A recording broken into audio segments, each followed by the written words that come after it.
Hello friends, this is SP Singh and welcome to SP sir classes. प्यारे दोस्तों, बात करेंगे डीएलएड थर्ड सेमेस्टर। परीक्षाएं आपकी नज़दीक हैं, समय आपके पास बचा नहीं है।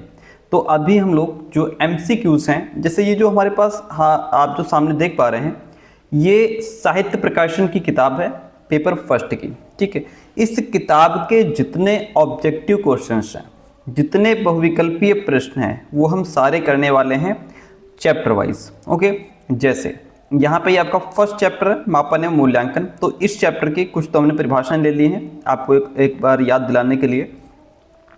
अब इस चैप्टर के यहाँ से बहुविकल्पीय प्रश्न शुरू होते हैं। ठीक है, फर्स्ट चैप्टर में आपके 24 क्वेश्चन हैं, ये हम लोग करेंगे।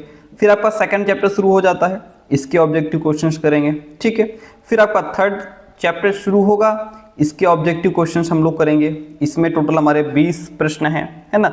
फिर चैप्टर 4, इसी तरीके से चैप्टर वाइज हम लोग बहुविकल्पीय प्रश्न हल करने वाले हैं। ओके, और इसमें पूरी किताब में टोटल 230 प्रश्न हैं। कितने प्रश्न हैं? 230 प्रश्न हम लोग इस क्लास में करने वाले हैं। ओके, तो आइए शुरू करते हैं। जो भी विद्यार्थी क्लास में आज तक बना रहता है, डेफिनेटली वो आपके पेपर में एग्जाम में जो 15 क्वेश्चंस आएंगे वो यहीं से आएंगे, एक भी क्वेश्चन यहाँ से बाहर नहीं जाएगा। ठीक है, आइए शुरू करते हैं। पहले ये फर्स्ट चैप्टर की कुछ इंपॉर्टेंट परिभाषाएं हैं, ये हम आपको एक बार याद दिला दें। यदि आपको याद है पहले से तो रिमाइंड हो जाएगा, नहीं याद है तो एक बार आपका क्लियर हो जाएगा। रॉस कहते हैं कि यदि मापन के सारे यंत्र और साधन इस संसार से लुप्त कर दिए जाएं तो आधुनिक सभ्यता बालू की दीवार की तरह ढह जाएगी। आपसे पूछ लेगा ये स्टेटमेंट किसका है? ये रॉस महोदय का स्टेटमेंट है। किसका है? रॉस महोदय का। मापन की कुछ परिभाषाएं हैं, देखिएगा। ब्रैडफील्ड और मोरडॉक कहते हैं कि मापन के द्वारा किसी तथ्य के विभिन्न आयामों को प्रतीक प्रदान करना ही मापन कहलाता है। किसकी परिभाषा है? ब्रैडफील्ड और मोरडॉक की। हम इस क्लास में ज़्यादा एक्सप्लेन नहीं करेंगे क्योंकि 230 क्वेश्चंस हैं और इसी तरीके से आपके जो 8 सब्जेक्ट हैं, हमें सभी सब्जेक्ट्स के जो साहित्य प्रकाशन की किताब है इसके सारे ऑब्जेक्टिव करवाने हैं। फिर अग्रवाल पब्लिकेशन की किताब है, उसके ऑब्जेक्टिव करवाने हैं।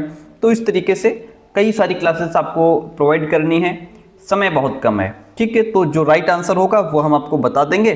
फिर इसके बाद जो आपका सेकेंड पेपर रहेगा उसकी किताब के सारे ऑब्जेक्टिव क्वेश्चंस आपको दे देंगे। कॉम्पबेल कहते हैं कि नियमों के अनुसार वस्तुओं या घटनाओं को अंकों या संख्याओं में व्यक्त करना मापन है। कौन कहते हैं? कॉम्पबेल का ये स्टेटमेंट है। करलिंगर कहते हैं कि मापन नियमानुसार वस्तुओं या घटनाओं को संख्या प्रदान करना है। मापन नियमानुसार वस्तुओं या घटनाओं को संख्या प्रदान करना मापन कहलाता है।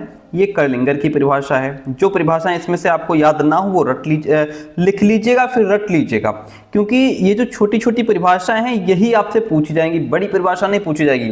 अब जैसे ये है, बहुत छोटा सा स्टेटमेंट है, ये आपसे पूछा जाएगा। स्टीवेंस कहते हैं कि किन्हीं निश्चित स्वीकृत नियमों के अनुसार पदार्थों को अंक या संख्या प्रदान करने की प्रक्रिया मापन है। रॉस का स्टेटमेंट है कि मापन एक परिमाणीकरण की प्रक्रिया है। इसको जरूर रट लीजिएगा, छोटा सा स्टेटमेंट है, जरूर पूछा जाएगा। जेपी गिलफोर्ड कहते हैं कि निश्चित नियमों के अनुसार वस्तुओं या घटनाओं को अंक प्रदान करना ही मापन है। जेपी गिलफोर्ड का स्टेटमेंट है। मापन के तत्व या अंग की अगर बात करें तो मापन के मुख्य 3 तत्व या फिर अंग होते हैं। कौन कौन से? एक तो वह वस्तु, प्राणी अथवा क्रिया जिसकी किसी विशेषता का मापन होता है। ऐसी कोई भी वस्तु, कोई प्राणी या क्रिया जिसकी किसी भी विशेषता को अगर हम माप रहे हैं, एक तो तत्व ये हो गया। विशेषता को मापने के उपकरण या फिर विधियां जो होती हैं वो इसमें इंक्लूड होती हैं। वह व्यक्ति जो मापन करता है, यानी कि जो मापन करता है, ये 3 क्या है? मापन के मुख्य तत्व होते हैं। आपसे क्वेश्चन पूछ लेगा मापन के मुख्य तत्व कितने होते हैं, आपको बताने हैं 3, या आपसे कहेगा कि इसमें से कौन सा मापन का मुख्य तत्व नहीं है, एक ऑप्शन इसमें कोई बढ़ा देगा। तो यदि आपको तीनों ये याद होंगे तो आप गलत को चुन पाएंगे। आगे बढ़ते हैं। मापन के प्रकार। सामान्यतः मापन के 3 प्रकार होते हैं: निरपेक्ष मापन, सामान्यीकृत मापन और एक्सेप्टिव मापन। ठीक है, 3 होते हैं। एक और कोई दे देगा, आपसे कहेगा इसमें से कौन सा नहीं है। मूल्यांकन क्या होता है, मूल्यांकन की परिभाषाएं देख लो, फिर आगे ऑब्जेक्टिव क्वेश्चंस करते हैं। रेमर्स एवं गेज, मूल्यांकन में व्यक्ति या समाज या दोनों की दृष्टि से जो अच्छा है अथवा वांछनीय है उसको मान करके चला जाता है। रेमर्स एवं गेज की परिभाषा है। कोठारी आयोग के अनुसार मूल्यांकन एक क्रमिक प्रक्रिया है, यह संपूर्ण शिक्षा प्रणाली का एक अभिन्न अंग है और यह शिक्षण लक्ष्यों से घनिष्ठ रूप से संबंधित है। यह स्टेटमेंट कोठारी आयोग का है। चलिए एनसीईआरटी का स्टेटमेंट भी पढ़ लीजिए। कहता है, एनसीईआरटी कहता है, राष्ट्रीय शैक्षिक अनुसंधान एवं प्रशिक्षण परिषद शैक्षिक मूल्यांकन एक प्रक्रिया है जिसके द्वारा ये ज्ञात किया जाता है कि उद्देश्य किस सीमा तक प्राप्त किए गए हैं, कक्षा में दिए गए अधिगम अनुभव कहाँ तक प्रभावशाली सिद्ध हुए हैं और कहाँ तक शिक्षा के उद्देश्य पूर्ण किए गए हैं। ये स्टेटमेंट एनसीईआरटी द्वारा दिया गया है। टॉरगेर्सन एवं एडम्स कहते हैं कि मूल्यांकन का अर्थ किसी वस्तु या प्रक्रिया का मूल्य निश्चित करना है। इस प्रकार शैक्षिक मूल्यांकन से तात्पर्य है शिक्षण प्रक्रियाओं और सीखने की क्रियाओं से उत्पन्न अनुभवों की उपयोगिता के बारे में निर्णय देना। ये कौन कहते हैं? टॉरगेर्सन एवं एडम्स का स्टेटमेंट है। आगे बढ़ते हैं। डॉक्टर पटेल कहते हैं, छोटे सी स्टेटमेंट है, ये जरूर पूछा जाएगा, छोटे छोटे बड़े खतरनाक होते हैं। डॉक्टर पटेल के अनुसार शैक्षिक मूल्यांकन की प्रक्रिया चतुर्मुखी है। ठीक है। डॉक्टर पटेल ने 1978 में 4 बिंदुओं के आधार पर शैक्षिक प्रक्रिया की व्याख्या की है। डॉक्टर पटेल ने कितने बिंदुओं के आधार पर शैक्षिक प्रक्रिया की व्याख्या की? 4 बिंदुओं के आधार पर। कब की? 1978 में। कौन कौन से हैं वो 4 बिंदु? विषय वस्तु यानी कि कंटेंट या फिर करिकुलम। दूसरा है शैक्षिक उद्देश्य, एजुकेशनल ऑब्जेक्टिव्स। तीसरा है अधिगम क्रियाएं, लर्निंग एक्टिविटीज। मूल्यांकन पद्धति, इवैल्यूएशन प्रोसीजर्स। तो ये वो 4 बिंदु हैं जिनके आधार पर शैक्षिक प्रक्रिया की व्याख्या की गई। डॉक्टर पटेल से 4 बिंदु जुड़े हैं, ध्यान रखिएगा। आगे बढ़ते हैं। अब आते हैं मेन पॉइंट पर। ये हैं हमारे ऑब्जेक्टिव क्वेश्चंस। ठीक है। पहला स्टेटमेंट, मूल्यांकन एक निरंतर चलने वाली प्रक्रिया है। यह कथन किसका है? सिंपल सी बात है, यह कथन एनसीईआरटी द्वारा दिया गया है। किसके द्वारा? एनसीईआरटी के द्वारा। मूल्यांकन एक सतत प्रक्रिया है, यह शिक्षा की संपूर्ण प्रणाली का आवश्यक अंग है और शिक्षा के उद्देश्यों के साथ पूर्ण रूप से संबंधित है। यह स्टेटमेंट किसका है? ये कोठारी कमीशन यानी कि कोठारी आयोग का यह कथन है। ठीक है, इतनी बात क्लियर है। तीसरा पॉइंट कहता है, मूल्यांकन के अंतर्गत व्यक्ति या समाज या दोनों की दृष्टि से जो अच्छा है अथवा वांछनीय है उसे मानकर चला जाता है। यह कथन क्या है? किसका है? अभी हमने पीछे पढ़ा था। यह कथन रेमर्स और गेज का है। रेमर्स और गेज का है। मूल्यांकन अनुरूप है। किसके अनुरूप है भाई मूल्यांकन? उद्देश्यों के, प्रविधि के, विधि के या सिद्धांतों के। तो जो मूल्यांकन है वह विधि के अनुरूप है। किसके अनुरूप है? विधि के अनुरूप है। ऑप्शन सी राइट हो जाएगा। मूल्यांकन को उपकरण और प्रविधियों के उद्देश्यों के अनुरूप विभाजित किया जाता है। कितने वर्गों में विभाजित किया जाता है? 4 वर्गों में विभाजित किया जाता है। मूल्यांकन का क्रियात्मक पक्ष क्या है? घटनाओं का ज्ञान, प्रतिक्रिया करना, चरित्रीकरण या फिर स्वाभाविकरण करना। तो मूल्यांकन का क्रियात्मक पक्ष होता है स्वाभाविकरण करना। क्या हो जाएगा? स्वाभाविकरण करना। Option D is the right one this question. शैक्षिक उद्देश्यों को बालक द्वारा किस सीमा तक प्राप्त कर लिया गया है, यह ज्ञात करने की व्यवस्थित प्रक्रिया को मूल्यांकन की संज्ञा दी जाती है। मूल्यांकन की यह परिभाषा किसकी है?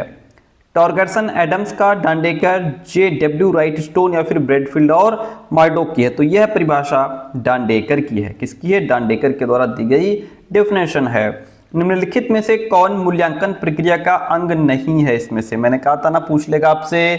शैक्षिक उद्देश्य, सीखने के अनुभव, व्यवहार में परिवर्तन, ये तीनों ही मूल्यांकन प्रक्रिया के अंग हैं, लेकिन छात्रों की योग्यता का वांछित स्तर यह आवश्यक अंग नहीं है। इसलिए ऑप्शन डी यहाँ पे राइट हो जाता है। क्वेश्चन नंबर 9 लीजिए। मूल्यांकन एक क्रमिक प्रक्रिया है जो संपूर्ण शिक्षा प्रणाली का एक महत्वपूर्ण अंग है। यह केवल शैक्षिक उपलब्धि के मापन में ही सहायता नहीं देता बल्कि उसमें सुधार भी करता है। ये परिभाषा किसकी भाई? ये परिभाषा बेसले के द्वारा दी गई है। किसके द्वारा? बेसले के द्वारा। ई.बी. बेसले के अनुसार मूल्यांकन एक कैसी प्रक्रिया है? मूल्यांकन एक व्यापक प्रक्रिया है। कैसी है? मूल्यांकन एक व्यापक प्रक्रिया है। मूल्यांकन उद्देश्य केंद्रित होता है, और या फिर और उद्देश्य में घनिष्ठ संबंध है, एक व्यवस्थित पद्धति है, या सभी पॉइंट इसमें सही हो जाते हैं। तो जो मूल्यांकन है वो एक उद्देश्य केंद्रित भी है, और उद्देश्य में मूल्यांकन और उद्देश्य में घनिष्ठ संबंध भी होता है। मूल्यांकन एक व्यवस्थित पद्धति भी है, इसलिए ऑप्शन यहाँ पे आपके सभी पॉइंट्स राइट हो जाते हैं। मूल्यांकन के कितने सोपान हैं प्यारे दोस्तों? मूल्यांकन के 3 सोपान हैं। मापन पूर्णतः होता है वस्तुनिष्ठ, व्यक्तिनिष्ठ, अनिश्चित, या इनमें से कोई भी नहीं। जो मापन है वह पूर्णतः वस्तुनिष्ठ होता है। कैसा होता है? वस्तुनिष्ठ होता है। Option is the right one in this question. मूल्यांकन में व्यक्ति या समाज या दोनों की दृष्टि से जो अच्छा है अथवा वांछनीय है उसको मानकर चला जाता है। किसका स्टेटमेंट है ये? रैमर्स एवं गेज का स्टेटमेंट है। रैमर्स एंड गेज का स्टेटमेंट है। मूल्यांकन के महत्वपूर्ण बिंदु कौन कौन से हैं? देखिए, मूल्यांकन के महत्वपूर्ण बिंदु अभी हमने पीछे पढ़ा था, शैक्षिक उद्देश्य, अधिगम अनुभव, व्यवहार परिवर्तन, ये सभी मूल्यांकन के महत्वपूर्ण बिंदु हैं, इसलिए ऑप्शन डी के साथ में हम चले जाएंगे। मापन की भूमिका है, क्या भूमिका है? वस्तुओं को संख्या प्रदान करना। जी हाँ, ये तो बात ठीक है भाई, मापन की भूमिका है वस्तुओं को संख्या प्रदान करना, घटना को संख्या प्रदान करना, नियमानुसार संख्या प्रदान करना। ये अभी हमने परिभाषा में तीनों शब्द पढ़े थे, है ना। तो मापन की सभी भूमिकाएं हैं। जब सभी भूमिकाएं सही हैं तो फिर ऑप्शन नंबर डी के साथ में चले जाएंगे। महेश ने गणित विषय की परीक्षा में 60 अंक प्राप्त किए हैं, तो ये प्रक्रिया क्या कहलाएगी? ये प्रक्रिया मापन कहलाएगी, क्योंकि हमने उसको संख्या प्रदान की है। ओके, अगला क्वेश्चन लीजिए।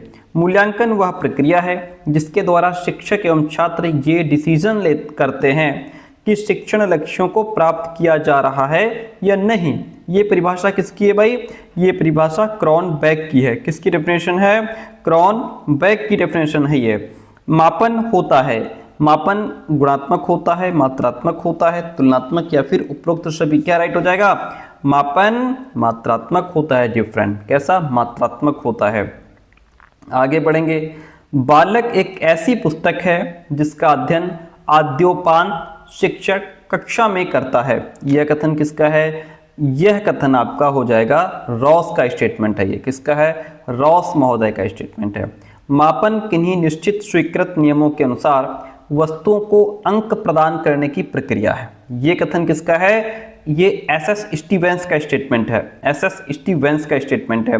मूल्यांकन प्रक्रिया के सोपान हैं। देखिए, शिक्षण उद्देश्य, सीखने से उत्पन्न अनुभव, व्यवहार परिवर्तन, ये तीनों ही मूल्यांकन प्रक्रिया के सोपान हैं, इसलिए ऑप्शन नंबर हम डी के साथ में चले जाएंगे।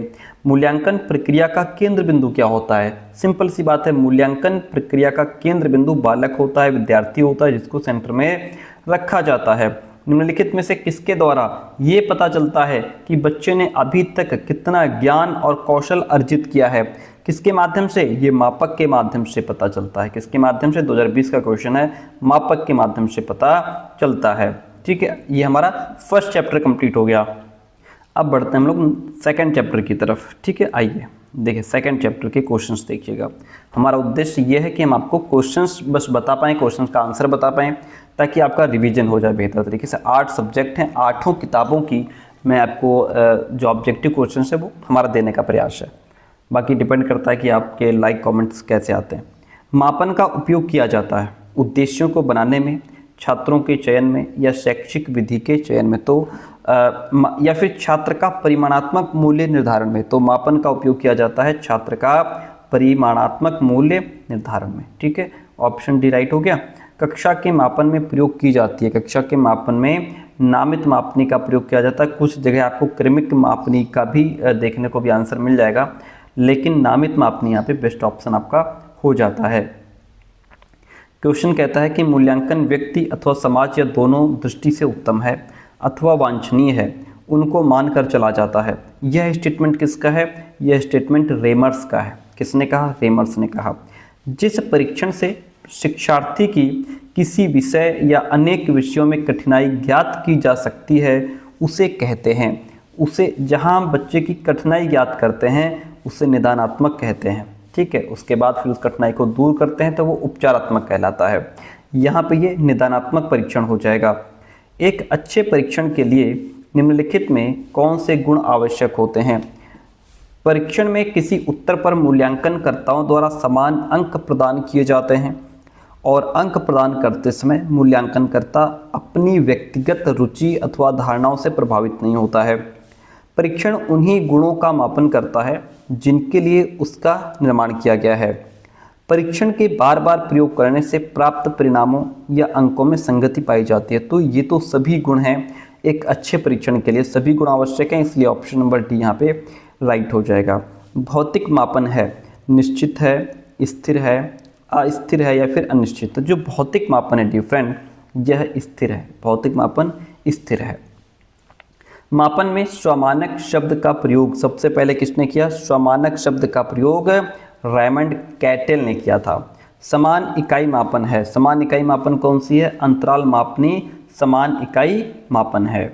मूल्यांकन की प्रक्रिया में परिमाणों की पुष्टि किससे संबंधित है? परिमाणों की जो पुष्टि है वह व्यवहार परिवर्तन से संबंधित है। किससे? व्यवहार परिवर्तन से। मूल्यांकन में व्यक्ति या समाज या दोनों की दृष्टि से जो अच्छा है अथवा वांछनीय है उसको मानकर चला जाता है। किसका स्टेटमेंट है? रेमर्स एंड गेज का स्टेटमेंट है। ये क्वेश्चन ऊपर भी था। मूल्यांकन के महत्वपूर्ण बिंदु कौन कौन से हैं भाई? मूल्यांकन के महत्वपूर्ण बिंदु में हमारा शैक्षिक उद्देश्य, अधिगम, अनुभव, व्यवहार परिवर्तन सब आ जाता है। ऑप्शन डी राइट हो जाएगा। मापन की भूमिका है वस्तुओं को संख्या प्रदान करना, जी हाँ। घटना को संख्या प्रदान करना, नियमानुसार संख्या प्रदान करना, ये मापन की भूमिका है, इसलिए ऑप्शन डी राइट हो जाएगा। महेश ने गणित विषय की परीक्षा में 60 अंक प्राप्त किए हैं, ये प्रक्रिया मापन कहलाती है। पीछे क्वेश्चंस थे, ये पिछले चैप्टर में भी थे। प्रायोगिक मूल्यांकन होता है विज्ञान, भूगोल, कृषि में। हिंदी, संस्कृत में प्रायोगिक होता ही नहीं है, इसमें हम प्रयोग करके नहीं देखते हैं। इतिहास, नागरिक शास्त्र में भी प्रायोगिक नहीं होता, दर्शन शास्त्र में भी नहीं होता।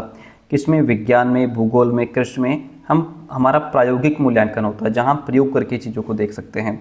किसी निश्चित प्रयोजन को ध्यान में रखकर जब हम ये देखते हैं कि उसको पूरा करने में वह वस्तु, विचार, क्रिया कहाँ तक उपयोगी है, इसका निर्णय कहलाता है। इसका निर्णय क्या कहलाता है? इसका निर्णय मूल्यांकन कहलाता है। क्या कहलाता है? मूल्यांकन।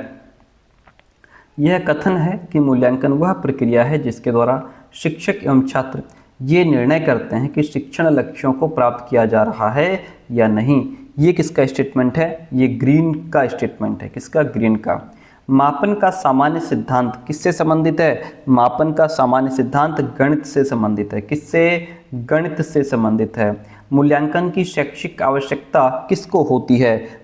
छात्र को या शिक्षक को, अभिभावक और समाज को। मूल्यांकन की जो शैक्षिक आवश्यकता है वह छात्र को भी होती है, शिक्षक को भी होती है, अभिभावक को भी होती है, समाज को भी होती है, इसलिए ऑप्शन यहाँ पे डी आपका राइट हो जाता है। अब हम चैप्टर 3 के क्वेश्चंस करेंगे।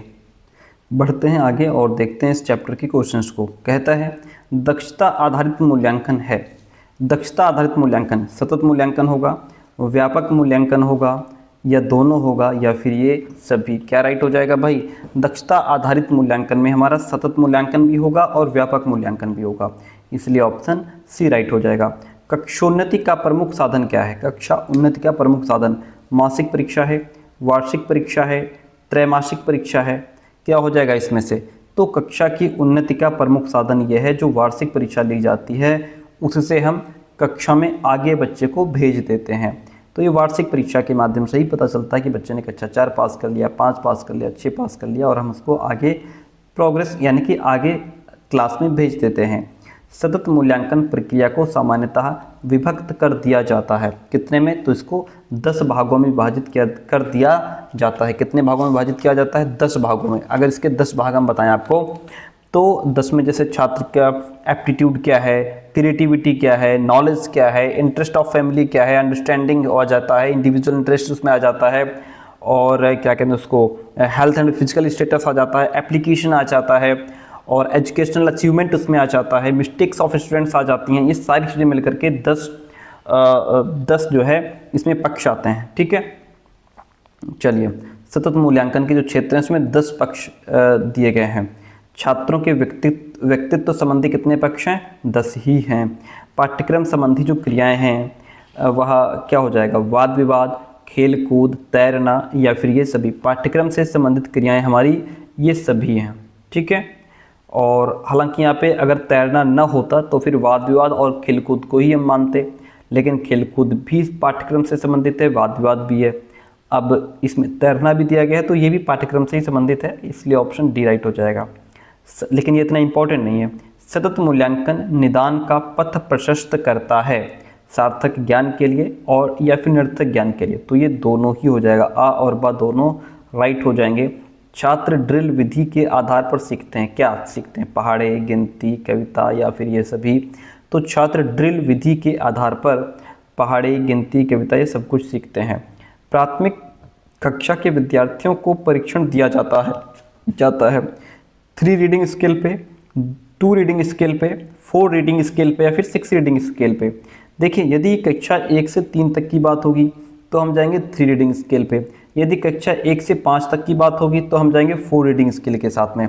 यहाँ पे प्राथमिक कक्षा के विद्यार्थियों की बात हो रही है, जाना तो चाहिए 4 रीडिंग स्केल के साथ में, लेकिन बुक में इसको दिया गया था 3 रीडिंग स्केल। इसका राइट आंसर ये दिया गया है, ठीक है। तो हम लोग यही मानेंगे जो किताब में दिया गया है। व्यक्तित्व के सभी पक्षों का मूल्यांकन किया जाता है। व्यक्तित्व के सभी पक्षों का मूल्यांकन व्यापक मूल्यांकन द्वारा किया जाता है। किसके द्वारा? व्यापक मूल्यांकन के द्वारा किया जाता है, ठीक है। सत्र के अंत में किया जाने वाला मूल्यांकन क्या कहलाता है? सत्र के अंत में सतत मूल्यांकन नहीं, सतत नहीं, ये तो निरंतर चलता है, ये पूरे वर्ष चलता रहता है। दक्षता आधारित मूल्यांकन या फिर वार्षिक मूल्यांकन, सत्र के अंत में, वर्ष में लास्ट में मूल्यांकन हो रहा है, इसलिए ये वार्षिक मूल्यांकन हो जाएगा। व्यापक मूल्यांकन का मतलब होता है व्यक्तित्व के सभी पक्षों का मूल्यांकन। व्यक्तित्व के सभी पक्षों का मूल्यांकन होगा तो वो व्यापक मूल्यांकन हो जाएगा। मूल्यांकन प्रक्रिया को सामान्यतः कितने भागों में बांटा जा सकता है? मूल्यांकन प्रक्रिया को सामान्यतः 4 भागों में बांटा जा सकता है। आगे बढ़ेंगे। सतत और व्यापक मूल्यांकन की प्रक्रिया में मुख्यतः कितनी क्रियाएं होती हैं? सतत और व्यापक मूल्यांकन की प्रक्रिया में मुख्य रूप से 5 क्रियाएं बताई गई हैं। व्यापक मूल्यांकन द्वारा मूल्यांकन किया जाता है। व्यापक मूल्यांकन के द्वारा व्यक्तित्व के सभी पक्षों का मूल्यांकन किया जाता है। फिर अगला प्रश्न लीजिए। सतत मूल्यांकन कहलाता है सत्र के अंत में किया जाने वाला मूल्यांकन या सत्र के मध्य में किया जाने वाला मूल्यांकन, नित्य प्रतिक्रिया किया जाने वाला मूल्यांकन या उपरोक्त सभी। देखिए, सतत मूल्यांकन का मतलब होता है कि जो निरंतर हो रहा है, जो निरंतर चल रहा है, ठीक है। नित्य प्रति किया जाने वाला मूल्यांकन, ठीक है। अंत में तो फिर वार्षिक हो जाएगा, मध्य में नहीं, ये निरंतर चलने वाला। सतत का मतलब ही होता है निरंतर, तो नित्य प्रति किया जाने वाला मूल्यांकन। सतत एवं व्यापक मूल्यांकन का आरंभ कब हुआ था? 2009 में। सतत मूल्यांकन से तात्पर्य है सत्र में 2 बार परीक्षा लेना, सत्र में 3 बार परीक्षा लेना, सत्र प्रारंभ से सत्र के अंत तक विद्यार्थी की योग्यता का आकलन करना। ये बेस्ट ऑप्शन है कि सतत मूल्यांकन का मतलब होता है निरंतर चलने वाला मूल्यांकन, जो सत्र प्रारंभ से सत्र खत्म होने तक विद्यार्थी की योग्यता का आकलन करता है। चर क्या है? चर हमारे सतत भी होते हैं, असतत भी होते हैं, इसलिए ऑप्शन दोनों यहाँ पे राइट हो जाएगा। अगला प्रश्न लेते भाई, कहता है मूल्यांकन के अंतर्गत आता है शिक्षक का मूल्यांकन भी होता है, संस्था का मूल्यांकन भी होता है, शिक्षार्थी का मूल्यांकन भी होता है। 2020 का क्वेश्चन है, तो मूल्यांकन में हमारे ये सभी आ जाते हैं। ओके, शिक्षक का मूल्यांकन, संस्था का मूल्यांकन और शिक्षार्थी का मूल्यांकन भी आ जाता है। व्यापक मूल्यांकन का मतलब क्या होता है? व्यापक मूल्यांकन का मतलब होता है व्यक्तित्व के सभी पक्षों का मूल्यांकन। अब देखिए, 2 चीज़ें होती हैं। एक चीज़ आपने पढ़ी इसमें मापन, ठीक है, बहुत सरल भाषा में आपको समझा देंगे मापन, और दूसरी चीज़ आपने पढ़ी मूल्यांकन। अब दोनों में अंतर क्या है? दोनों में अंतर ये होता है, मान लीजिए आप एक टेबल लेने जा रहे हैं, आप दुकान पे जा रहे हैं, आपको एक मेज चाहिए, ठीक है। अब इसमें इस मेज का मापन कब होगा और मूल्यांकन कब होगा? जब आप इस मेज को लेने जा रहे हैं तो आपने उसको बताया कि हमें मेज की लंबाई इतनी चाहिए, मेज की चौड़ाई इतनी चाहिए, मेज की ऊंचाई इतनी चाहिए, और इस तरीके से ये मेज हमें बना करके दीजिए।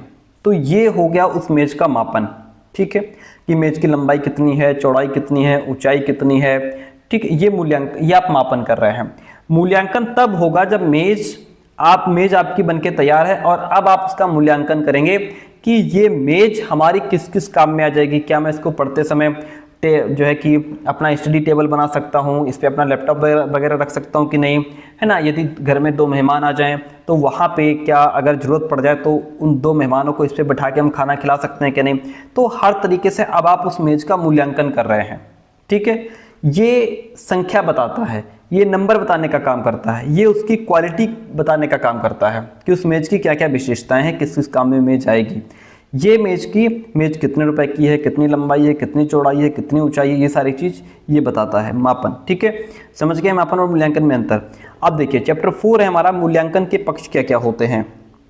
चलिए इस चैप्टर के क्वेश्चंस को देखिए, और बहुत प्यारा चैप्टर है, बहुत इंपॉर्टेंट है, ध्यान रखिएगा। 1956 में डॉक्टर BS ब्लूम ने अपनी पुस्तक शैक्षिक उद्देश्यों का वर्गीकरण यानी कि टैक्सोनॉमी ऑफ एजुकेशन ऑब्जेक्टिव्स में शैक्षिक उद्देश्यों के निम्न 3 पक्ष बताए हैं। शैक्षिक उद्देश्यों के 3 पक्ष बताए हैं, ज्ञानात्मक पक्ष, भावात्मक पक्ष और क्रियात्मक पक्ष। ठीक, अब उसके बाद इसमें अलग अलग तरीके से इनको डिफाइन किया गया है, तो वो फिर आपको पूरा पढ़ना पड़ेगा।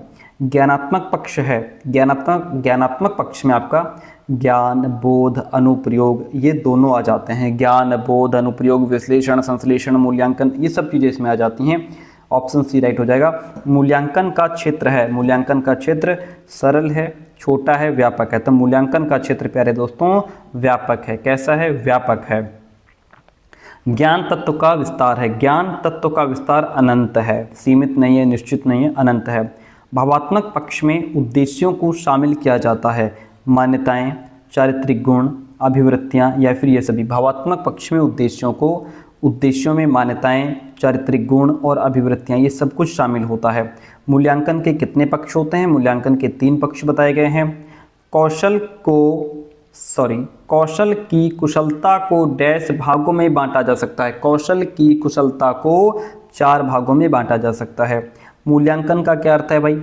मूल्यांकन बुद्धि का मापन, स्वास्थ्य की जांच, छात्र के शैक्षिक लक्ष्यों की प्राप्ति की जांच। ये ऑप्शन सही है हमारा। मूल्यांकन का मतलब होता है कि छात्र के शैक्षिक लक्ष्यों की प्राप्ति की जांच करना। ठीक है, यहाँ तक हो गया। क्वेश्चन नंबर 8 देखिए, बोध का आधार क्या होता है? बोध का आधार होता है अत्यंत सूक्ष्म, गहरा होता है, अलौकिक होता है।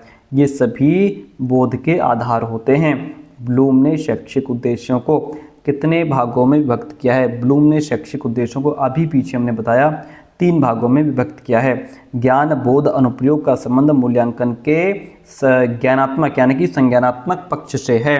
ध्यान रखिएगा, संज्ञानात्मक पक्ष से है। छात्रों की रुचियों, संवेगों एवं मनोवृत्तियों से संबंधित मूल्यांकन का पक्ष क्या कहलाता है? यह आपका भावात्मक पक्ष कहलाता है। शैक्षिक उद्देश्यों के अनुसार प्रश्नों के पक्ष में होते हैं, प्रश्नों के पक्ष कितने होते हैं?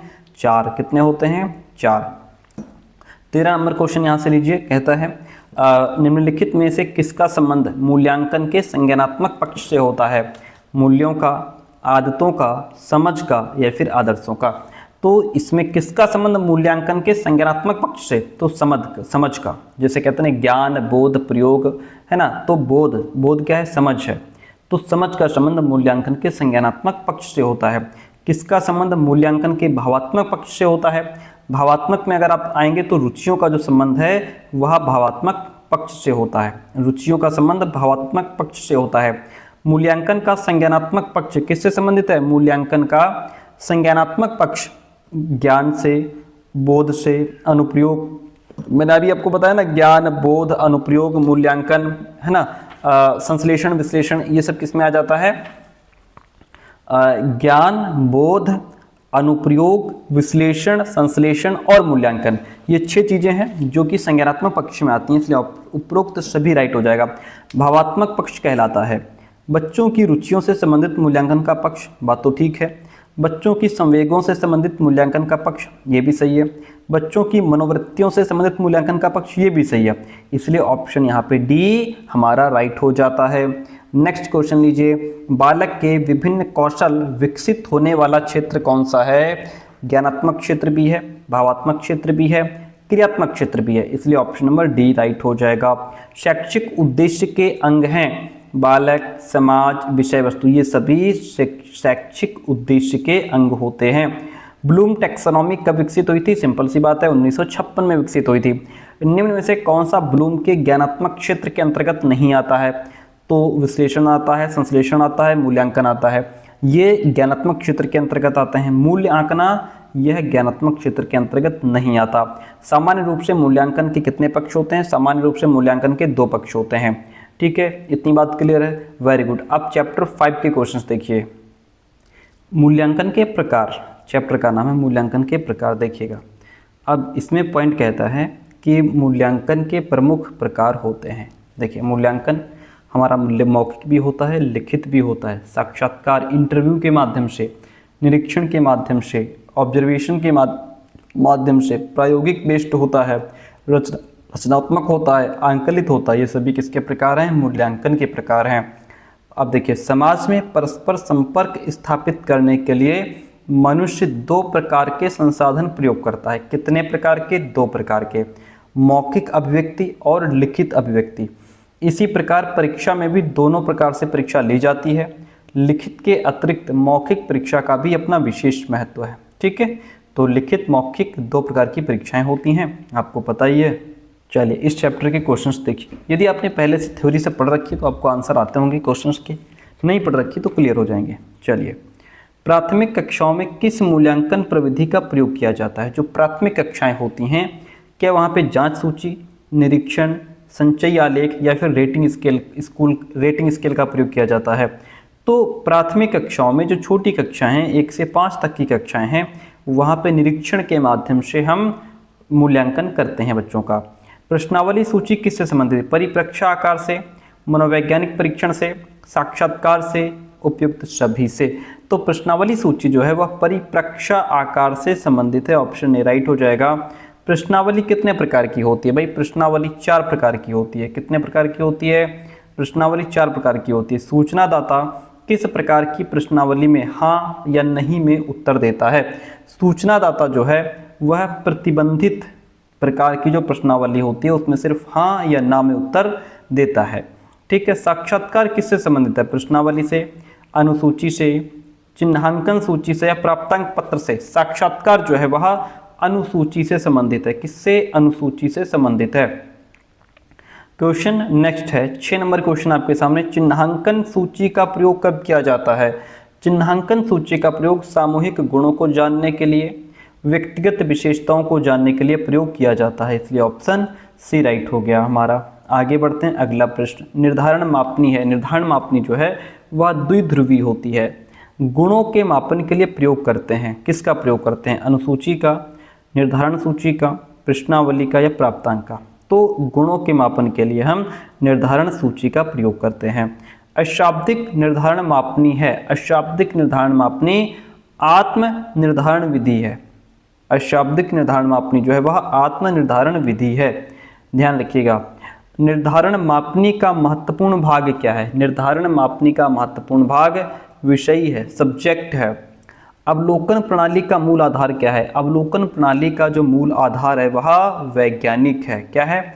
वैज्ञानिक है। उत्तम परीक्षण की विशेषता कौन सी नहीं है? उत्तम जो परीक्षण है वह वैलिड होता है, रिलायबल होता है, वस्तुनिष्ठ होता है, लेकिन कठोरता नहीं, उसमें कठोरता नहीं होती। ऑप्शन डी राइट हो जाएगा।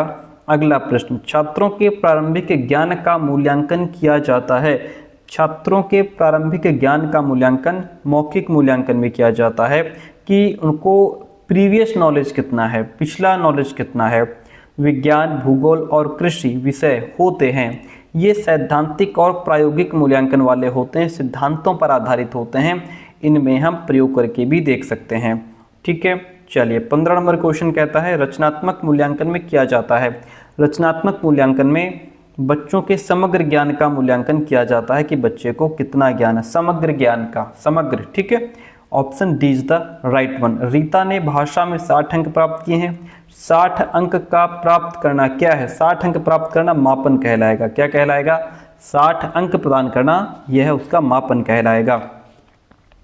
शैक्षिक मूल्यांकन का अंग क्या है? इसमें देखिए, व्यवहारात्मक अनुभव, प्रेरणात्मक अनुभव, स्मृति अनुभव, अधिगम अनुभव। शैक्षिक मूल्यांकन का अंग है इसमें अधिगम अनुभव। ठीक है। बौद्धिक योग्यता में बोध का अंग नहीं है। कौन सा नहीं है? अनुप्रयोग बोध का अंग नहीं है। ठीक है। Option D is the right one. आगे बढ़ते हैं, हमें चैप्टर नंबर 6 मिलता है।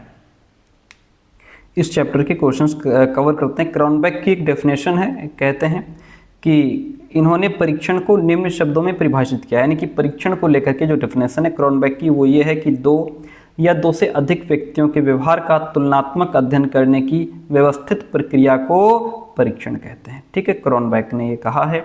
ध्यान रखिएगा। आगे आइए, क्वेश्चन देखिएगा। पूर्व निश्चित आधार हैं, पूर्व निश्चित जो आधार हैं वह क्या है? व्यापकता है, मानक है, वस्तुनिष्ठता या ये सभी? तो पूर्व निश्चित जो आधार है वह मानक आधार है। उत्तम परीक्षण की विशेषताएं क्या होती हैं? उत्तम परीक्षण में वैधता होती है, विश्वसनीयता होती है, व्यवहारिकता होती है, इसलिए ऑप्शन डी यहाँ भी आपका राइट हो जाएगा। शिक्षण अधिगम तथा मूल्यांकन एक दूसरे से संबद्ध हैं। शिक्षण अधिगम और मूल्यांकन ये एक दूसरे से घनिष्ठ रूप से जुड़े हुए हैं, घनिष्ठ रूप से संबंधित हैं। मूल्यांकन के द्वारा स्तर को ज्ञात किया जाता है, मूल्यांकन के द्वारा छात्र के अधिगम स्तर को ज्ञात किया जाता है कि छात्र का जो लर्निंग लेवल क्या है। मूल्यांकन उपकरण को कहा जाता है, मूल्यांकन उपकरण को वैध कहा जाता है। निम्नलिखित में से कौन से परीक्षण की विश्वसनीयता ज्ञात करने की विधि नहीं है? यानी कि परीक्षण की विश्वसनीयता ज्ञात करने की, परीक्षण पुनः परीक्षण करना, अर्धविच्छेदन करना, मानक त्रुटि या समांतर प्रारूप विधि। तो परीक्षण की विश्वसनीयता ज्ञात करने की विधि मानक त्रुटि नहीं है। कौन सी नहीं है? मानक त्रुटि नहीं है, ऑप्शन सी राइट हो जाएगा। आगे बढ़ेंगे। वस्तुनिष्ठ परीक्षण वह है जिसमें प्रत्येक परीक्षक किसी प्रश्न के उत्तर या निष्पादन यानी कि परफॉर्मेंस को देखकर एक निश्चित निष्कर्ष पर पहुंचते हैं। यह परिभाषा किस मनोवैज्ञानिक ने दी है? क्रॉनबेक की डेफिनेशन है। निम्नलिखित में से किसके द्वारा ये पता चलता है कि बच्चे ने अभी तक कितना ज्ञान और कौशल अर्जित किया है? ये मापक के द्वारा पता चलता है। किसके माध्यम से? मापक के माध्यम से पता चलता है। उत्तम परीक्षण की विशेषता ये होती है, इसमें वैधता होती है, विश्वसनीयता होती है, वस्तुनिष्ठता होती है, ऑप्शन डी राइट हो जाएगा। परीक्षण के गुणों में निम्न में से कौन नहीं है? परीक्षण के गुणों में वैधता होती है, विश्वसनीयता होती है, जागरूकता नहीं होती है। ठीक है, ऑप्शन डी ये नहीं है, ऑप्शन सी यहाँ पे राइट हो जाएगा। आगे बढ़ेंगे तो अगला चैप्टर हमारा 7 नंबर चैप्टर है। इसी तरीके से सभी चैप्टर्स के जो ऑब्जेक्टिव क्वेश्चंस हैं वो हम लोग कवर कर पा रहे हैं। पहला क्वेश्चन आपके सामने है, निम्नलिखित में कौन अच्छे परीक्षण की विशेषता नहीं है? अच्छा परीक्षण विश्वसनीयता होती है, वैधता होती है, वस्तुनिष्ठता होती है, लेकिन संक्षिप्तता उसमें नहीं होती, ऑप्शन सी राइट हो जाएगा। जब कोई परीक्षण वही मापता है जो उसके मापन का प्रयोजन होता है, तो वह परीक्षण क्या कहा जाता है? जो उसका उद्देश्य है वही वो माप पा रहा है, इसको वैलिड कहेंगे। क्या कहेंगे? वैध कहेंगे। ठीक है, इसको वैध परीक्षण कहेंगे। कोई परीक्षण उस सीमा तक वैध है जहां तक वह अपने उद्देश्यों का मापन करता है। यह कथन किसका है? गिलफोर्ड का है। ब्लूप्रिंट का संबंध किससे है? ब्लूप्रिंट क्रियात्मक शोध से, नवाचार से, प्रश्न पत्र निर्माण से या फिर उपचारात्मक शिक्षण से? ब्लूप्रिंट का संबंध है प्रश्न पत्र निर्माण से। किससे है? प्रश्न पत्र निर्माण से है। निबंधात्मक परीक्षण के प्रश्न है, निबंधात्मक परीक्षण के प्रश्न उदाहरणार्थ प्रश्न कैसे होंगे? उदाहरणार्थ प्रश्न जो है ये निबंधात्मक परीक्षण के प्रश्न हैं। वस्तुनिष्ठ परीक्षा की विशेषता कौन सी नहीं है? समय की मितव्ययिता, फलांकन की सुगमता, पाठ्यक्रम की व्यापकता, रचना एवं प्रशासन की सुगमता। तो वस्तुनिष्ठ परीक्षा की विशेषता क्या हो जाएगी? पाठ्यक्रम की व्यापकता अगर है तो ये वस्तुनिष्ठ परीक्षा की विशेषता नहीं है। निम्नलिखित में कौन वस्तुनिष्ठ प्रकार का प्रश्न नहीं है? बहुविकल्पीय, एकांतर पद वाले प्रश्न, लघुत्तरीय प्रश्न, मिलान पद। कौन सा हो जाएगा? तो ये लघुत्तरीय प्रश्न हो जाएंगे। ठीक है, वस्तुनिष्ठ प्रकार का प्रश्न नहीं है, लघुत्तरीय प्रश्न नहीं है। दिल्ली का लाल किला किसने बनवाया था? यह किस प्रकार का प्रश्न है? यह स्मृति संबंधी प्रश्न है, जिसमें हम ये देख पाएंगे कि बच्चे की मेमोरी में वो चीज़ है नहीं है। ब्लूप्रिंट क्या है? ब्लूप्रिंट जो है यह प्रश्न पत्र की आधारशिला होती है। ब्लूप्रिंट प्रश्न पत्र की आधारशिला है। अगला प्रश्न लीजिए, निम्नलिखित में कौन सा वस्तुनिष्ठ प्रकार का प्रश्न है? निबंध लेखन, दीर्घ उत्तरीय प्रश्न, बहुविकल्पीय प्रश्न, अति लघु उत्तरीय प्रश्न। जो बहुविकल्पीय प्रश्न होते हैं ये आपके वस्तुनिष्ठ प्रकार के प्रश्न होते हैं। आगरा का ताजमहल किसने बनवाया था? स्मृति संबंधी प्रश्न है। Option A is the right one in this question. ठीक है, इसके बाद चैप्टर 8 आएगा। चैप्टर 8 में कुछ 5-6 ही प्रश्न हैं, देखिएगा। कहता है पुनर्बलन की विधियां हैं।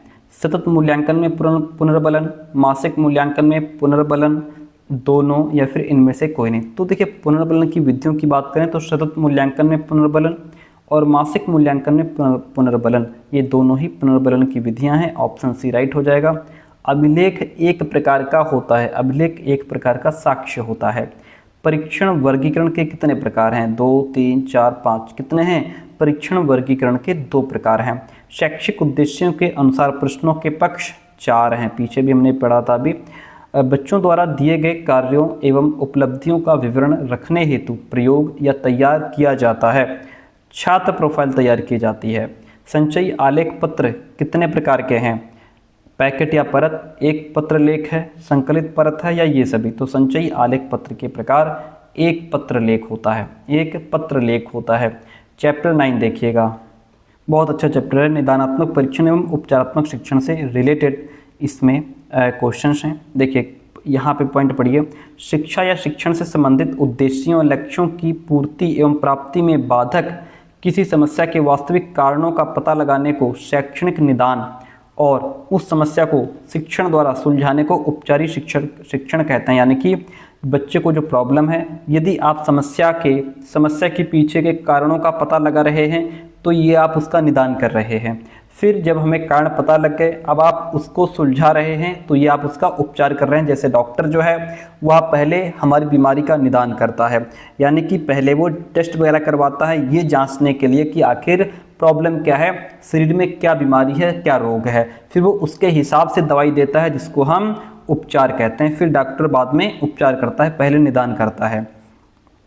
कार्टर गुड कहते हैं निदान का अर्थ है सीखने संबंधी कठिनाइयों और कमियों के स्वरूप का निर्धारण करना। ये परिभाषा कार्टर गुड की है।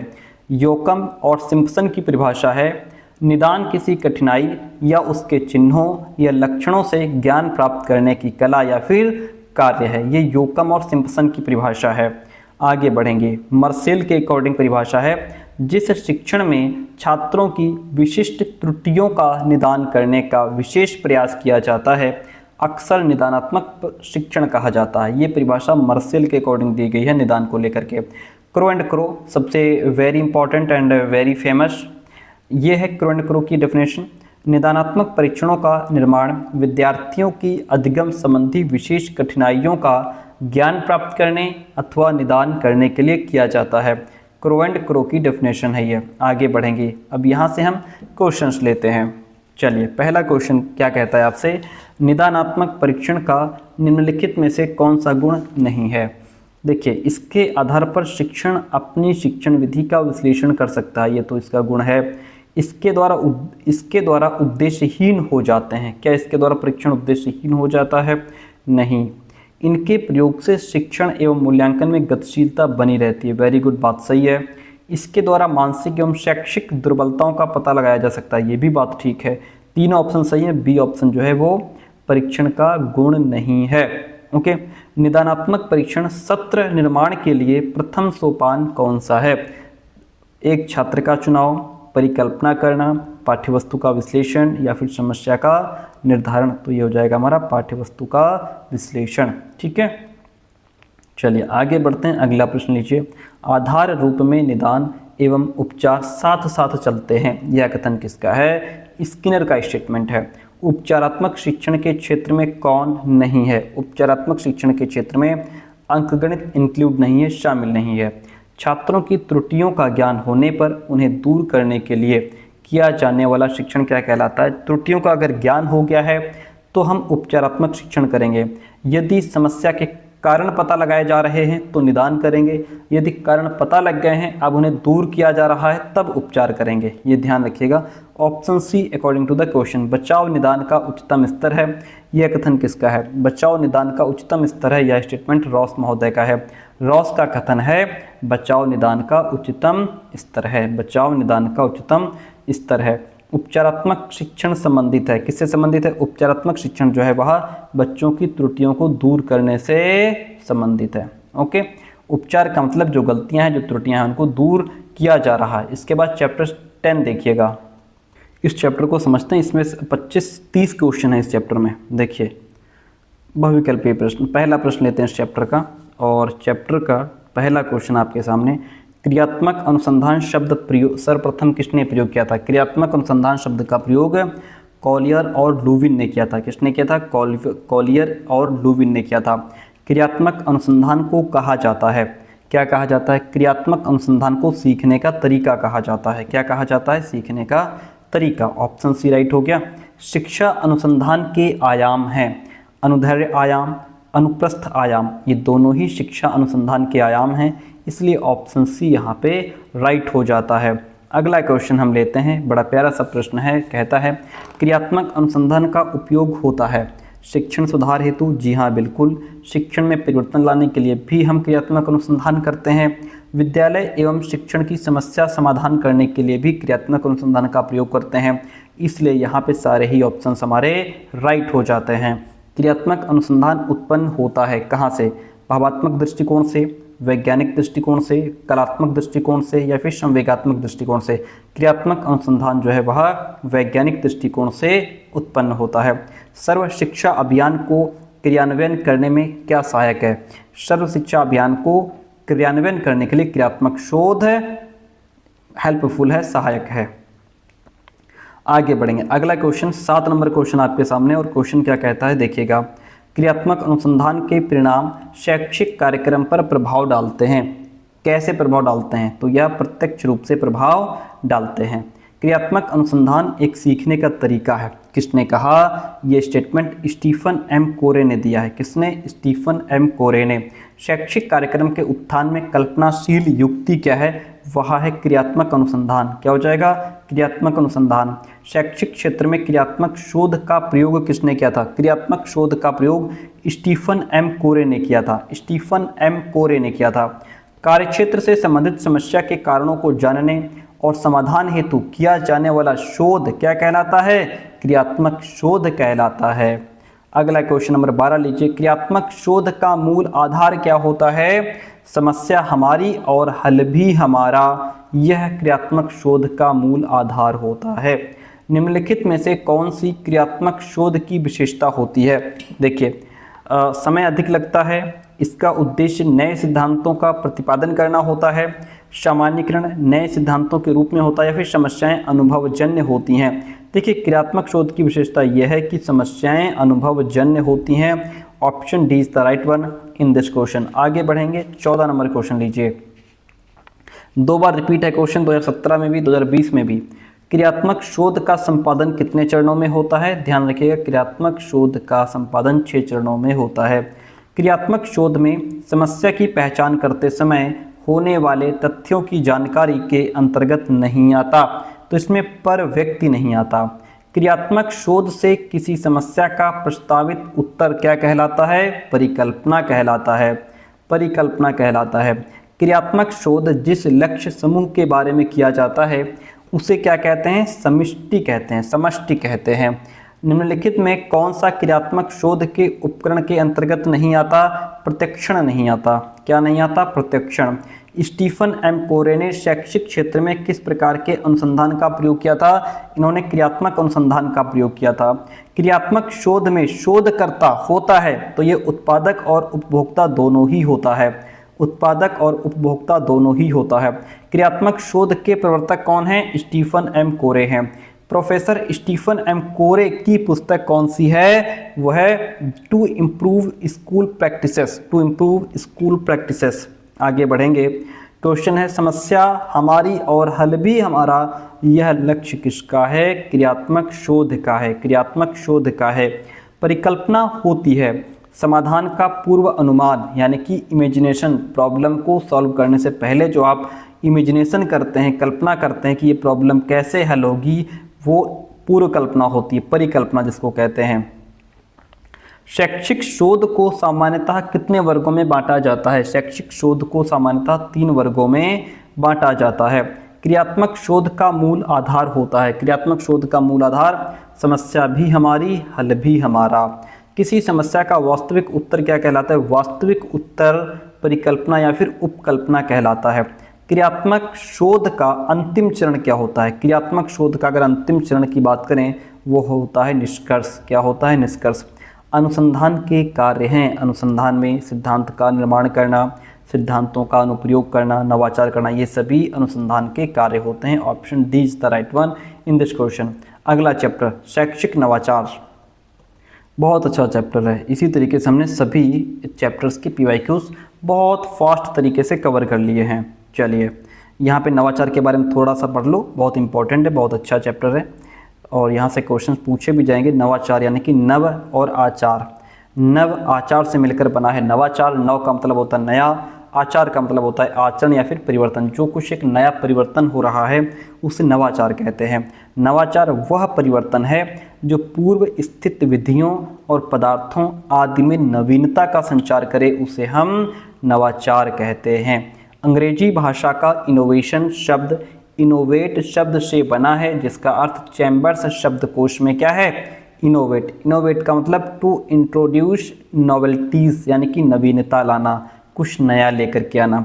टू मेक चेंजेस यानी कि परिवर्तन लाना। अतः इनोवेशन का अर्थ हुआ वह परिवर्तन जो नवीनता लाए, उसे हम नवाचार कहते हैं। ठीक है, कुछ परिभाषाएं हैं यहाँ पे, जैसे E.M. रोजर्स कहते हैं कि नवाचार वह विचार है जिसकी प्रतीति व्यक्ति नवीन विचारों के रूप में करे, उसे नवाचार कहते हैं। E.M. रोजर्स की यह डेफिनेशन है। H.G. वॉलनेट के शब्दों में ये कहते हैं कि नवाचार एक विचार है, व्यवहार है अथवा पदार्थ है जो नवीन है और वर्तमान स्वरूप से गुणात्मक दृष्टि से भिन्न है। ये परिभाषा किसकी है, H.G. वॉलनेट की है।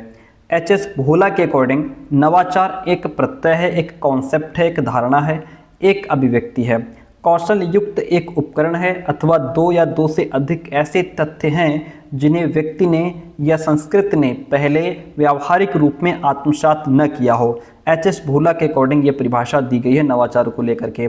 M.B. माइलेकस के अकॉर्डिंग ये कहते हैं कि नवाचार एक ऐसा नवीन और विशेष परिवर्तन है जो समझ बूझ कर किया गया है।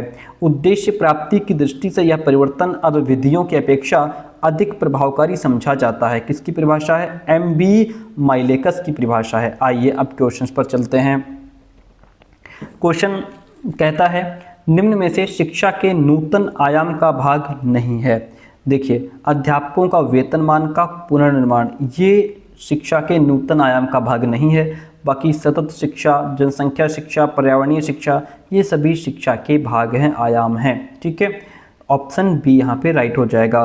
कौन सी प्रवृत्ति नई नहीं है? देखिए, मनोवैज्ञानिक प्रवृत्ति नई है, वैज्ञानिक प्रवृत्ति भी नई है, सामाजिक प्रवृत्ति भी नई है। आशावादी प्रवृत्ति तो प्राचीन समय से चली आ रही है, ये कोई नई नहीं है।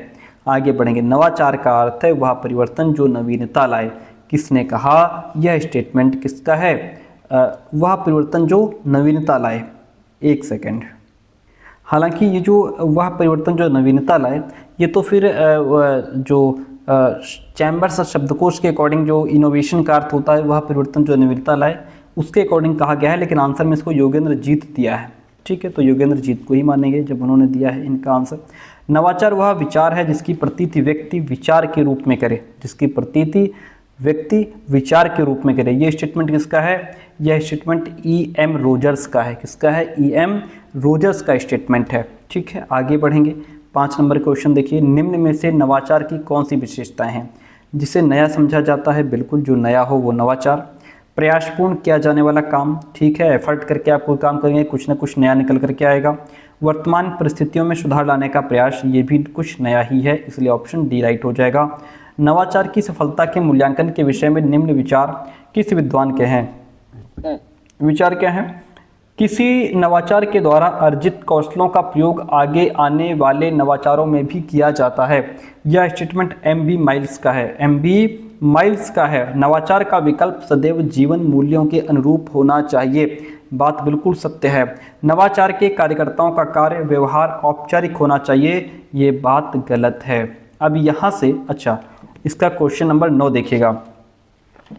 कहता है कि शैक्षिक नवाचार अथवा शैक्षिक नवीन विधाओं को जानने के स्रोत क्या हैं? तो शिक्षा संबंधी पत्रिकाएं भी हैं, शिक्षा प्रसार सेवा आयोग भी है, शोध पत्रिकाएं भी हैं, इसलिए ऑप्शन डी राइट हो जाएगा। शिक्षण अधिगम प्रक्रिया में नवाचार, अभिक्रमित अनुदेशन भी नवाचार है, टोली अनुदेशन, खुली कक्षा, ये सभी नवाचार हैं, इसलिए ऑप्शन डी राइट हो जाएगा। सामुदायिक सहभागिता में नवाचार क्या है?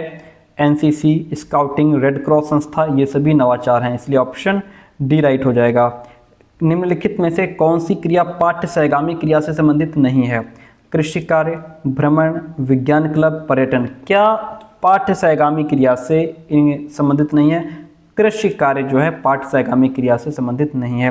शैक्षिक नवाचार का मतलब होता है अधिगम प्रक्रिया में नवाचार, शिक्षण विधि में नवाचार, इसलिए ऑप्शन डी राइट हो जाएगा। ठीक है, इसके बाद हम आगे बढ़ेंगे तो हमें मिलेगा क्वेश्चन पेपर। 2021 में जो क्वेश्चन पेपर आया था ये वही 15 क्वेश्चन होंगे। आइए एक नज़र इन पर डाल लेते हैं फटाफट से। मूल्यांकन प्रक्रिया का केंद्र बिंदु कौन होता है? विद्यार्थी। क्या रॉस का कथन है? रॉस कहते हैं बचाव निदान का उच्चतम स्तर है, यह रॉस का स्टेटमेंट है। क्रियात्मक शोध का उपयोग होता है। क्रियात्मक शोध का उपयोग शिक्षण सुधार के लिए भी होता है, शिक्षण में परिवर्तन के लिए भी होता है, विद्यालय एवं शिक्षण की समस्या समाधान के लिए भी होता है, इसलिए ऑप्शन डी इसमें भी राइट हो जाएगा। सर्व शिक्षा अभियान की क्रियान्वयन करने में क्या सहायक है? क्रियात्मक शोध इसमें सहायक है। क्वेश्चन नंबर 5 कहता है हरि ने अंग्रेजी में 80 अंक प्राप्त किए हैं, तो ये मापन है। ठीक है, इसमें आंसर दिया है मूल्यांकन, ये मूल्यांकन नहीं है, इसमें संख्या की बात हो रही है तो ये मापन कहलाएगा। व्यवस्थापक किस पक्ष का उद्देश्य है? व्यवस्थापक जो है यह भावात्मक पक्ष का उद्देश्य है, भावात्मक पक्ष का उद्देश्य है। मूल्यांकन का महत्वपूर्ण बिंदु क्या है? मूल्यांकन का महत्वपूर्ण बिंदु है शैक्षिक उद्देश्य, व्यवहार परिवर्तन और अधिगम अनुभव, ये सभी मूल्यांकन के महत्वपूर्ण बिंदु हैं, इसलिए ऑप्शन डी राइट हो जाएगा।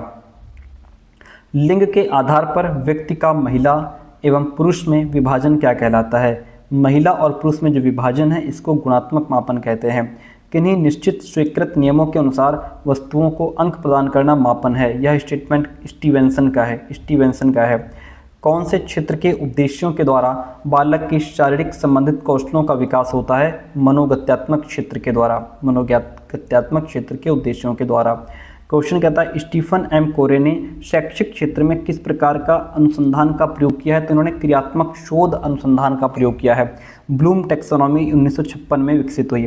परीक्षण जो एक ही व्यक्ति पर बार बार प्रयोग करने पर एक जैसा परिणाम आता है उसे हम विश्वसनीय परीक्षण कहते हैं। शोध में संपूर्ण जनसंख्या का छोटा भाग न्यायादर्श कहलाता है। क्या कहलाता है? न्यायादर्श। स्थान के आधार पर छात्रों को ग्रामीण एवं शहर में विभक्त करना नामित स्तर कहलाएगा। क्या कहलाएगा? नामित स्तर कहलाएगा। इसके बाद क्वेश्चन पेपर 2022 का देखिएगा। मूल्यांकन एक निरंतर चलने वाली प्रक्रिया है, यह कथन एनसीईआरटी द्वारा दिया गया है। किसके द्वारा? एनसीईआरटी द्वारा। कहता है शैक्षिक उद्देश्य के अंग हैं बालक, समाज, विषय वस्तु, ये सभी शैक्षिक उद्देश्य के अंग हैं। क्वेश्चन कहता है बौद्धिक योग्यता में बोध का अंग नहीं है, अनुप्रयोग बोध का अंग नहीं है। रीता ने गणित में 50 अंक प्राप्त किए हैं, 50 अंक प्राप्त करना मापन। अभी पीछे मैंने बताया था ना ये मापन है, आंसर उसका दिया था मूल्यांकन, तो ये मापन है। ठीक है, क्रियात्मक शोध का अंतिम चरण क्या होता है? क्रियात्मक शोध का अंतिम चरण होता है कंक्लूजन, यानी कि निष्कर्ष। शिक्षण अधिगम प्रक्रिया में नवाचार क्या है? शिक्षण अधिगम प्रक्रिया में नवाचार अभिक्रमित है, टोली अनुदेशन, खुली कक्षा कक्ष, ये सभी नवाचार हैं। Option D. बचाव निदान का उच्चतम स्तर है, रॉस का स्टेटमेंट है। उत्तम परीक्षण की विशेषता क्या नहीं है? कठोरता उत्तम परीक्षण की विशेषता नहीं है। ब्लूप्रिंट जो है यह प्रश्न पत्र की आधारशिला है। प्रश्न पत्र की आधारशिला क्या है? ब्लूप्रिंट। ज्ञान, बोध, अनुप्रयोग, संश्लेषण, विश्लेषण, इनका संबंध मूल्यांकन के किस पक्ष से होता है? संज्ञानात्मक पक्ष से होता है। ब्लूम टैक्सोनॉमी कब आई? 1956 में। मापन किसी निश्चित स्वीकृत नियमों के अनुसार वस्तुओं को अंक प्रदान करने की प्रक्रिया है, यह कथन किसका है?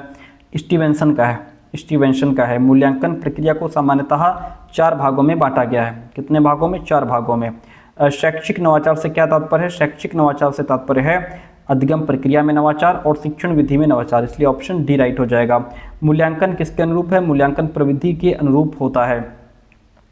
इसके बाद 2023 की परीक्षा जो है उसमें जो क्वेश्चन पेपर आया था, आइए इसको समझते हैं। कहता है कि मूल्यांकन वह प्रक्रिया है जिसके द्वारा शिक्षक एवं छात्र यह निर्णय लेते हैं कि शिक्षण लक्ष्यों को प्राप्त किया जा रहा है या नहीं। ये परिभाषा किसकी है? क्रोनबैक की है। मूल्यांकन प्रक्रिया के सोपान क्या हैं? शिक्षण उद्देश्य, सीखने से उत्पन्न अनुभव, व्यवहार परिवर्तन, ये सभी मूल्यांकन प्रक्रिया के सोपान हैं, इसलिए ऑप्शन डी राइट हो जाएगा। प्रायोगिक मूल्यांकन जो है यह आपका विज्ञान, भूगोल और कृषि में होता है। उपचारात्मक शिक्षण में प्रमुख रूप से चयन किया जाता है शिक्षण नीतियों और युक्तियों का। बचाव निदान का उच्चतम स्तर है, रॉस महोदय का स्टेटमेंट है। क्रियात्मक शोध का मूल आधार होता है समस्या भी हमारी, हल भी हमारा।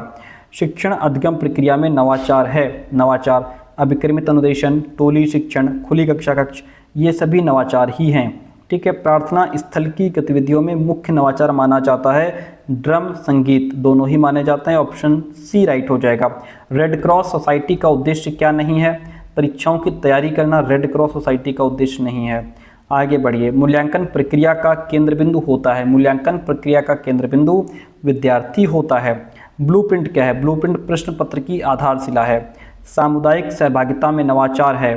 एनसीसी, स्काउटिंग, रेड क्रॉस स्थापना, ये सभी सामुदायिक सहभागिता में नवाचार हैं। ब्लूम टैक्सोनॉमी कब विकसित हुई थी? ब्लूम टैक्सोनॉमी 1956 में विकसित हुई। मापन का सामान्य सिद्धांत किससे संबंधित है? गणित से। मूल्यांकन जो है यह मात्रात्मक और गुणात्मक दोनों ही होता है। 2024 की परीक्षा देखिएगा। मूल्यांकन प्रक्रिया का केंद्र बिंदु क्या है? मूल्यांकन प्रक्रिया का केंद्र बिंदु बालक होता है। उसके बाद नेक्स्ट क्वेश्चन, रचनात्मक मूल्यांकन का मुख्य उद्देश्य क्या है? रचनात्मक मूल्यांकन का मुख्य उद्देश्य होता है सीखने में आने वाली कठिनाइयों को समझना। मूल्यांकन मापन से अलग है, कैसे? निर्णय लेने की व्यापक प्रक्रिया के तौर पर मूल्यांकन मापन से अलग है। मापन का सामान्य सिद्धांत किससे संबंधित है? गणित से संबंधित है, गणित से संबंधित है। निम्नलिखित में कौन एक प्रभावी मूल्यांकन प्रणाली की विशेषता नहीं है? कौन नहीं है? जटिलता नहीं है, कठोरता नहीं है। विज्ञान का आरंभ अवलोकन से होता है और इसकी अंतिम पुष्टि के लिए अवलोकन में ही लौटना पड़ता है। अवलोकन की यह परिभाषा गुड और हैड की है। सार्थक ज्ञान के लिए निदान एवं उपचार का मार्ग प्रशस्त करता है।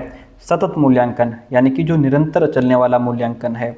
शिक्षार्थियों के सतत एवं समग्र मूल्यांकन जिसको CCE कहते हैं, इस पर प्रभावी जोर दिया गया। यह राष्ट्रीय शिक्षा नीति 1986 से इस पर ज़्यादा जोर दिया गया। बौद्धिक योग्यता में बोध का अंग नहीं है। क्या नहीं है? अनुप्रयोग नहीं है। बोध का अंग अनुप्रयोग नहीं है।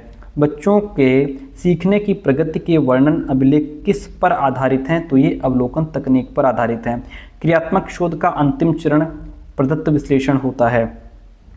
क्रियात्मक शोध का अंतिम चरण निष्कर्ष होता है। क्या होता है? निष्कर्ष, सॉरी। क्रियात्मक अनुसंधान का प्रमुख उद्देश्य होता है नैदानिक। सामुदायिक सहभागिता में नवाचार जो है वह एनसीसी है, स्काउटिंग है, रेड क्रॉस संस्था है, इसलिए ऑप्शन डी राइट हो जाएगा। आगे बढ़िए भाई, 14 नंबर क्वेश्चन। क्रियात्मक शोध के जो प्रवर्तक हैं वो कौन है? स्टीफन एम कोरे।